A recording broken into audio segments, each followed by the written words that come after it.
अगर आप भी लेना चाहते हैं देश दुनिया की तमाम जानकारी तो आज ही सब्सक्राइब करें हमारे चैनल को। साथ ही नीचे दिए बेल आइकन को जरूर दबाएं ताकि हर अपडेट आप तक पहुंच सके। नमस्कार, न्यूज़ नेटवर्क और आप सभी का स्वागत है। राजस्थान में कथित फोन टैपिंग का मुद्दा अशोक गहलोत सरकार के लिए गले की फांस बन गया है। राज्य सरकार ने विधानसभा में स्वीकार किया है कि फोन टैपिंग हुई, जिसके बाद भाजपा ने इस मामले में मुख्यमंत्री का इस्तीफा मांगते हुए पूरे मामले की सीबीआई से जांच कराने की मांग की है।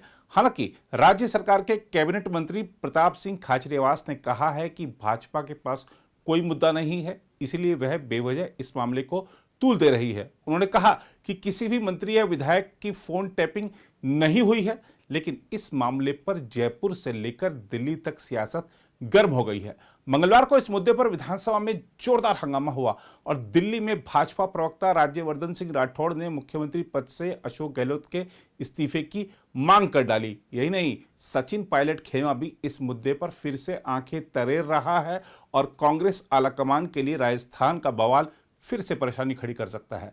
विधानसभा में भारतीय जनता पार्टी के विधायकों ने शून्यकाल में हंगामा किया और नारेबाजी की। उपनेता प्रतिपक्ष राजेंद्र सिंह राठौड़ और विधायक कालीचरण सर्राफ ने इस मुद्दे को लेकर स्थगन प्रस्ताव पेश किया था, जिसे विधानसभा अध्यक्ष डॉक्टर सीपी जोशी ने खारिज कर दिया। इस पर प्रतिपक्ष के नेता गुलाब चंद कटारिया ने कहा कि वह तो यह जानना चाहते हैं कि फोन टैपिंग किसके आदेश पर हुई और सरकार को इस मामले पर स्पष्टीकरण देना चाहिए। विधानसभा अध्यक्ष ने इस बारे में सरकार द्वारा विधानसभा में दी गई जानकारी का हवाला देते हुए कहा कि इसमें फोन टैपिंग के बारे में कानून का जिक्र है और इसमें किसी व्यक्ति विशेष का फोन टैप किए जाने का जिक्र नहीं है और न ही स्थगन प्रस्ताव लाने वाले भाजपा विधायकों ने ऐसा कोई जिक्र किया है, इसलिए वे स्थगन प्रस्ताव को खारिज करते हैं। इस पर भाजपा विधायक नारेबाजी करते हुए आसन के सामने आ गए और कार्यवाही को बाधित कर दिया। हम आपको याद दिला दें कि पिछले साल जुलाई अगस्त महीने में अशोक गहलोत सचिन पायलट और उनके समर्थक विधायकों की बगावत झेल रहे थे। उस दौरान राज्य के कुछ जनप्रतिनिधियों के फोन टैप किए जाने के आरोपों के बीच भाजपा विधायक कालीचरण सर्राफ ने पिछले साल अगस्त में विधानसभा सत्र में एक तारांकित सवाल किया था। उन्होंने पूछा था, क्या यह सही है कि विगत दिवसों में फोन टैप किए जाने के प्रकरण सामने आए हैं? यदि हाँ, तो किस कानून के अंतर्गत एवं किसके आदेश पर? पूर्ण विवरण सदन की मेज पर रखें। इसका जवाब अब जाकर राज्य विधानसभा की वेबसाइट पर प्रकाशित हुआ और प्रकाशित होते ही बवाल शुरू हो गया, क्योंकि जवाब के एक खंड में कहा गया है, राजस्थान पुलिस द्वारा नियत प्रावधानों के अंतर्गत टेलीफोन अंतावरोध यानी इंटरसेप्ट सक्षम अधिकारी से अनुमति प्राप्त करने के उपरांत ही किए गए हैं। दिल्ली में भाजपा प्रवक्ता राज्यवर्धन सिंह राठौड़ ने यह मुद्दा उठाते हुए अशोक गहलोत सरकार को जमकर घेरा। क्या कांग्रेस के किसी भी नेता को, कांग्रेस की किसी भी पार्टी को उनकी जो छोटी सोच के बियॉन्ड जो राजनीति होती है वो नजर नहीं आती? राजस्थान के अंदर मतदाताओं ने कांग्रेस की सरकार को चुना है, उनको जिम्मेदारी दी है। कांग्रेस की सरकार को अपनी जिम्मेदारी निभानी पड़ेगी और वो अपनी जिम्मेदारी कहां निभा रहे हैं? वो तो सरकार बचाने में लगे हुए हैं और सरकार बचाने से फुर्सत मिले तो जनता की सेवा करें। और सरकार बचाने के लिए हर तरह के षड्यंत्र रचे जा रहे हैं। फोन टैपिंग का मामला आपके सामने आया है। 69A और टेलीग्राफ एक्ट का मिसयूज लगातार कांग्रेस सरकार बार बार बोल रही है, मिसयूज नहीं होना चाहिए, मिसयूज नहीं होना चाहिए। और किस सरकार ने मिसयूज करा? उन्हीं की कांग्रेस सरकार जो राजस्थान में बैठी है, उन्हीं ने मिसयूज करा और असेंबली के अंदर इसको स्वीकार करा। जब एक लिखित प्रश्न पूछा गया सरकार से, तो उन्होंने स्वीकार करा कि फोन टैपिंग हुई है। जबकि अगर आपको याद हो, जब सरकार गिरने की स्थिति थी, आंतरिक झगड़े हो रहे थे, तो उन्होंने यह कहा था कि अगर फोन टैपिंग हुई हो तो मैं इस्तीफा दे दूंगा। लेकिन आज लिखित रूप से वहां पर कांग्रेस सरकार ने इसको स्वीकारा है कि फोन टैपिंग का मामला हो रहा है। जो जनता की रक्षा कहां करेंगे? इनको कहां फुर्सत है जनता की रक्षा करने के लिए? ये मामला जो फोन टैपिंग का है, ये लगातार हम उठाएंगे इस मामले को, कि जो जिम्मेदारी होनी चाहिए वो जिम्मेदारी तो ना करके आप जनता का फोन टैपिंग कर रहे हो। अपनी ही सरकार आज अपनी ही जनता के ऊपर जासूसी कर रही है। और जासूसी का लक्ष्य क्या है? यह नहीं कि देश मजबूत हो जाए, कि देश के दुश्मन कोई आतंकवादी पकड़ा जाए। कौन सा आतंकवादी पकड़ा गया इस फोन टैपिंग से? कौन सा आर्थिक भ्रष्टाचार सामने आया इस फोन टैपिंग से? कौन से गुंडे पकड़े गए? जरा राजस्थान सरकार हमें बताए। जो महिलाओं या छोटी बच्चियों के ऊपर एक संकट पैदा कर रहे थे, कौन से ऐसे गुंडे थे जो पकड़े गए? नहीं हुआ। सिर्फ राजनीतिक लक्ष्य पूरा करने के लिए टेलीग्राफ एक्ट और 69A, जिसकी बार बार कांग्रेस चर्चा करती रहती है और लोगों को ऐसा भ्रमित करती है कि यह बीजेपी की सरकार है जो तंत्रों का गलत इस्तेमाल कर रही है, लेकिन ऐसा नहीं है। यह आपके सामने आ गया है बिल्कुल स्पष्ट रूप से।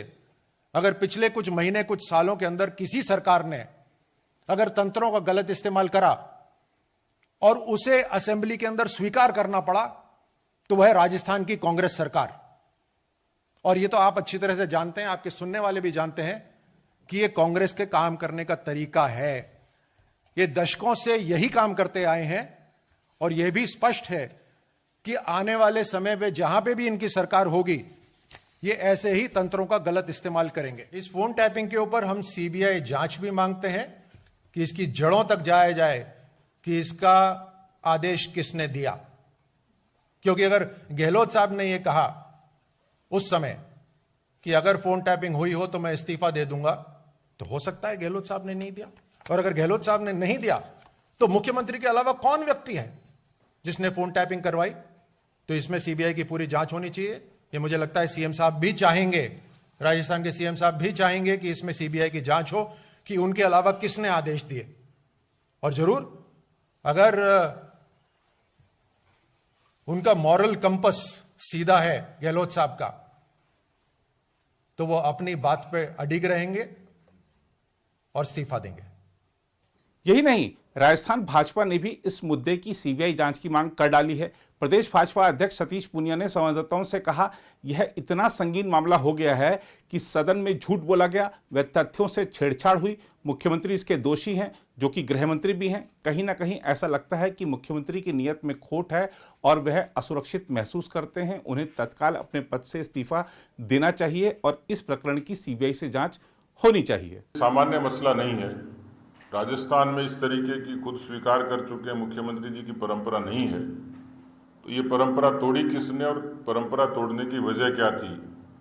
और ये वजह यदि जायज है तो मुख्यमंत्री जी खुद इसके दोषी हैं। और हम पहले भी कह चुके थे कि जब ये टेलीफोन टेपिंग की जानकारी आई थी और मीडिया के दौरान इसकी चर्चा हुई, तो उस समय कांग्रेस पार्टी के ही विधायकों ने कहा था कि इसकी एनआईए से जांच करवाई जाए।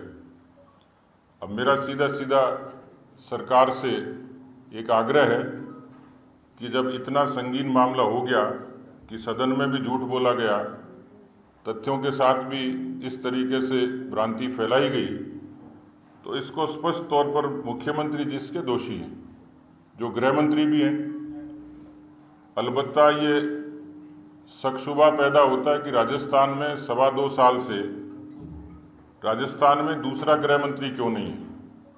आमतौर पर अभी तक की सरकारों में अल्पकालिक तौर पर बेशक, लेकिन पूरे तौर पर गृह मंत्री काम करते रहे हैं। तो कहीं न कहीं ऐसा लगता है कि मुख्यमंत्री जी की नीयत में कहीं न कहीं खोट है। वो इनसिक्योर हैं, लेकिन इनसिक्योर होते हुए वो सदन के समक्ष गुमराह करें, वो झूठ बोलें, तो मुझे लगता है कि नैतिकता तो यही कहती है कि उनको तत्काल अपने पद से इस्तीफा देना चाहिए और इसकी सीबीआई से ठीक तरीके से जांच हो, ताकि दूध का दूध और पानी का पानी हो जाए। कम से कम जिस परंपरा की नहीं होने की राजस्थान में बात कहते हैं, वो परंपराएं राजस्थान में बची और बनी रहें। उधर सरकारी बैंकों के निजीकरण के विरोध में सार्वजनिक क्षेत्र के बैंकों में दूसरे दिन भी हड़ताल रही। बैंकों की 9 कर्मचारी और अधिकारी यूनियनों के संयुक्त मंच ने 2 दिवसीय हड़ताल का आह्वान किया था, जिससे ग्राहकों को बड़ी परेशानी का सामना करना पड़ा।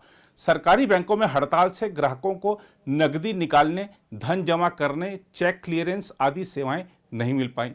बैंक यूनियनों ने हड़ताल को सफल बताते हुए कहा कि करीब 10 लाख कर्मचारी हड़ताल पर रहे। यहाँ पे निजीकरण के खिलाफ स्ट्राइक चल रही है। जो सरकार ने हमारा डिसीजन लिया है कि बैंकों को प्राइवेटाइज किया जाए, उसके खिलाफ आज यहाँ पे 2 दिन की हड़ताल थी। कल एक हमारी हड़ताल हुई थी, एक आज हमारी हड़ताल। मांग क्या है आप लोगों की? हमारी यही मांग है, अगर हमारे बैंक्स को राष्ट्रीयकृत किया गया था तो वो किसी जन सामान्य के लिए ही किया गया था। अब जो गवर्नमेंट का ये डिसीजन है कि बैंक को प्राइवेटाइज किया जाए, ये बिल्कुल भी सही डिसीजन नहीं है। जो हमारा छोटा वर्ग है वो हमारे ही बैंकों में आके, राष्ट्रीयकृत बैंकों में आके अपने को सेफ फील करता है, अपना पैसा एक सेफ फील करता है। लेकिन अगर सारा कुछ प्राइवेटाइज हो जाएगा तो उसको कुछ भी समझ में नहीं आएगा, तरह तरह के चार्जेस कटेंगे, सब कुछ होगा। सरकार की नीतियों में, हर नीति में हम लोग साथ देते हैं और चाहते हैं कि सरकार भी हमारा साथ दे। सरकार के जो बड़े आला अफसर हैं उनका ये मानना है कि जो बैंक कर्मी हैं या बैंक जितने भी अभी हैं राष्ट्रीयकृत, वो NPA हो रहे हैं धीरे धीरे। तो इस तरह से नौबत ये आ गई कि सरकार के पास अब पैसा बचा नहीं है। तो इस लिहाज से ये ठीक है कि अब निजी हाथों में इनको बेच दिया जाए। इसके तरफ के जवाब में NPA के जवाब में यही कहूँगी कि अगर सरकार जो नीतियाँ लाती है, जैसे अभी स्वनिधि योजना लाई है, 10-10 हज़ार सबको बांटे गए हैं, जो हमारा एक रिकवरी का तरीका है उसको थोड़ा सरकार मजबूत बनाए, उसमें हम लोग को थोड़ी हेल्प करे। वो बैंकर्स को केवल अकेला छोड़ देते हैं, ना हमारे पास पुलिस प्रोटेक्शन होती है ना कुछ होती है। बैंक्स अकेले अपने स्तर पे जाके सारी रिकवरी करते हैं, लेकिन ये बिल्कुल सही नहीं है। अगर थोड़ा सा दबाव पुलिस की तरफ से या सरकार की तरफ से भी बनाया जाएगा, जो लोग NPA करते हैं, तो उस पर हमारे बैंकों को भी मतलब सुविधा मिलेगी और बैंक्स NPA होने से भी बचेंगे। एक नैरेटिव ये है कि सरकारी बैंक, तो इस नैरेटिव के खिलाफ आप कैसे अपने आवाज़? ये तो बिल्कुल ही गलत है कि बैंक सरकारी कर्मचारी बिल्कुल सही से काम नहीं करते, क्योंकि जितनी भी बैंक की नीति है सारी सरकारी बैंकों के थ्रू ही जाती है। आप लगा लीजिए, डिमोनेटाइजेशन ले लीजिए, 9-9, 10-10 बजे तक हम लोगों ने काम किया है अपने छोटे बच्चे छोड़ के।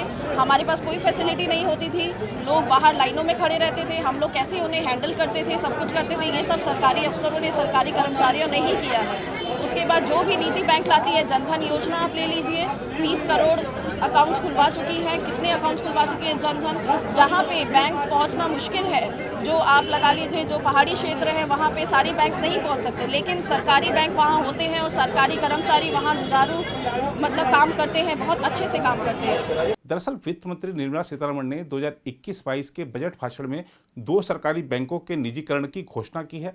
सरकार इससे पहले IDBI बैंक का निजीकरण कर चुकी है। बैंक की बहुलांश हिस्सेदारी LIC को बेची गई। इसके अलावा 14 सार्वजनिक क्षेत्र के बैंकों का विलय भी किया गया है। उधर कांग्रेस ने कई सरकारी बैंकों के कर्मचारियों की हड़ताल को लेकर सरकार पर गरीब तबके के हितों के साथ खिलवाड़ करने का आरोप लगाया और कहा कि सरकार को बैंक यूनियनों की मांग मानते हुए निजीकरण के फैसले से पीछे हट जाना चाहिए। राज्यसभा में नेता प्रतिपक्ष और पार्टी के वरिष्ठ नेता मल्लिकार्जुन खड़गे ने यह दावा भी किया कि सरकार का मकसद सरकारी बैंकों को अपने कुछ करीबी पूंजीपतियों के हाथों में बेचना है। उन्होंने संसद भवन के बाहर संवाददाताओं से कहा, बैंकों का निजीकरण करने के लिए कर्मचारियों के संगठनों से कोई बातचीत नहीं की गई। सरकार की इस एकतरफा नीति से लोग परेशान हैं। खड़गे ने इस बात पर जोर दिया कि दुनिया जब आर्थिक संकट से जूझ रही थी तब उस तरह का संकट भारत में नहीं था, क्योंकि हमारे यहाँ सरकारी बैंक है। राज्यसभा में नेता प्रतिपक्ष ने कहा कि तत्कालीन प्रधानमंत्री इंदिरा गांधी ने इसलिए बैंकों का राष्ट्रीयकरण किया था ताकि गरीब आदमी की बैंकों तक पहुंच हो सके। उन्होंने दावा किया, अब बैंकों का विलय करके इनको नुकसान पहुंचाया जा रहा है ताकि चंद लोगों के हाथों में इन बैंकों को बेचा जा सके। उन्होंने कहा, ये चंद लोग सरकार के करीबी पूंजीपति हैं। दूसरी ओर सरकार का इस मुद्दे पर कहना है कि बैंकों के संदर्भ में अफवाहों पर विश्वास नहीं करना चाहिए। केंद्रीय मंत्री प्रकाश जावड़ेकर ने शिवसेना सांसद अरविंद सावंत के एक पूरक प्रश्न के उत्तर में कहा, LIC का निजीकरण नहीं हो रहा है, यह गलतफहमी है। जहां तक बैंकों का सवाल है तो उस बारे में भी अफवाहों पर विश्वास नहीं करें। आइए आपको लिए चलते हैं हरिद्वार। कुंभ मेले में बड़ी संख्या में देश भर से साधु संत जुटे हैं और विभिन्न अखाड़ों की शाही पेशवाइयां आकर्षण का केंद्र बनी हुई हैं। इस दौरान संतों के भव्य स्वागत में मुस्लिम समाज भी पीछे नहीं है। कौमी एकता का संदेश देते हुए मुस्लिम समाज के लोगों की ओर से जगह जगह स्वागत के इंतजाम किए गए हैं। संत भी मुस्लिम समुदाय के लोगों को आशीर्वाद दे रहे हैं। वाकई यह तस्वीरें विविधता में एकता का और भारत की एकजुटता का संदेश देती है। ये जो हरिद्वार के लिए पेशवाई निकली, इसमें जगह जगह मुस्लिम समाज के लोगों ने जगह जगह स्वागत के लिए स्टॉल लगाए जगह जगह स्वागत समारोह रखे हैं। ये समारोह इसलिए हैं ताकि हमारे हिंदुस्तान की एकता को बढ़ावा मिल सके, हिंदू मुस्लिम भाईचारे को बढ़ावा मिल सके और ये एकता हमारी कायम रहे। ये मुस्लिम समाज के द्वारा एक पहल की गई है जो कि पूरे भारत को एक संदेश है भाईचारे का। मैं मानता हूँ सभी को मिलजुल कर एक होकर इसी तरह से एक दूसरे का स्वागत करना चाहिए और सहयोग करना चाहिए।